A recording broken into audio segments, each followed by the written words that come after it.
Hi, my name is Ann, and I'm a heart transplant recipient. My journey started in 2012 when I was having a lot of trouble breathing, and my heart was irregular, and I got a pacemaker, and that lasted for a few years, and then uh, things weren't going well even with a pacemaker, and so I ended up having to get an LVAD, which is a left ventricular assist device that is put into the heart. During the surgery, they found out that I also needed a VAD on the right side, which was unexpected, and it was a 72-hour surgery. But I survived that and went home after 2 months. And then in 2014, I was able to have a heart transplant. After my transplant, I have been able to do so many things that I hadn't been able to do up till then when my heart was failing. I'm able to travel even around the world. I'm able to spend time with my family, and I am able to do volunteer work and to exercise again. And so I have my life back. The most challenging part of my transplant journey was when I had the ventricular assist devices. I was taken to the hospital, and um, they implanted a left ventricular assist device on the left side of my heart, and after a few hours, it began to fail.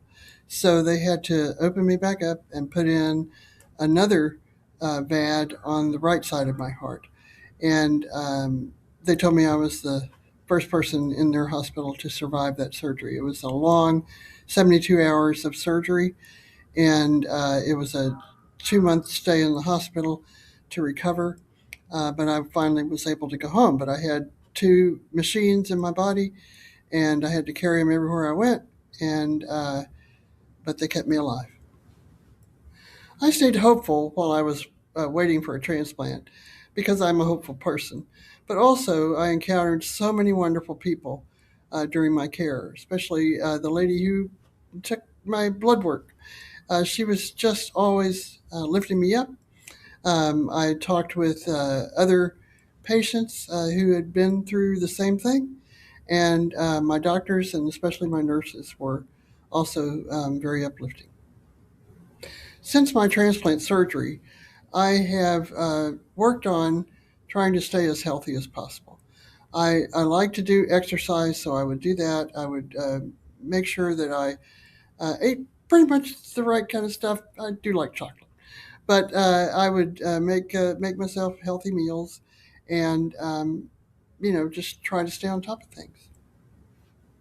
When I received the call that they thought they had found a heart for me, I had been doing volunteer work, and I had just gotten home, and I lay down because I was tired, and the phone rang. But it was one of my favorite nurses at the hospital, and she said, "Anne, we think we have a heart for you."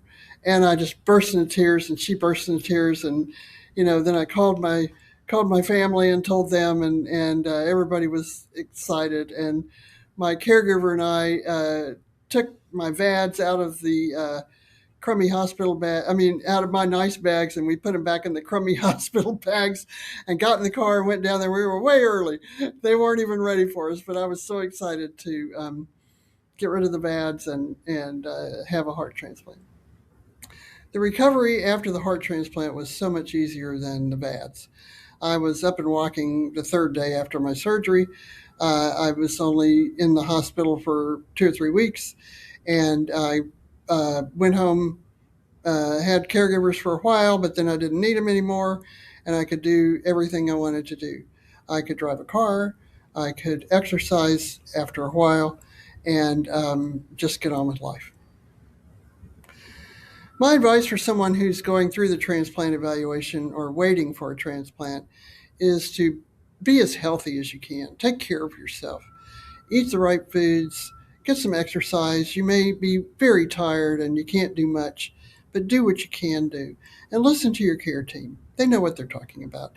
And you can tell them how you feel, but you need to follow their instructions and hopefully everything will go really well.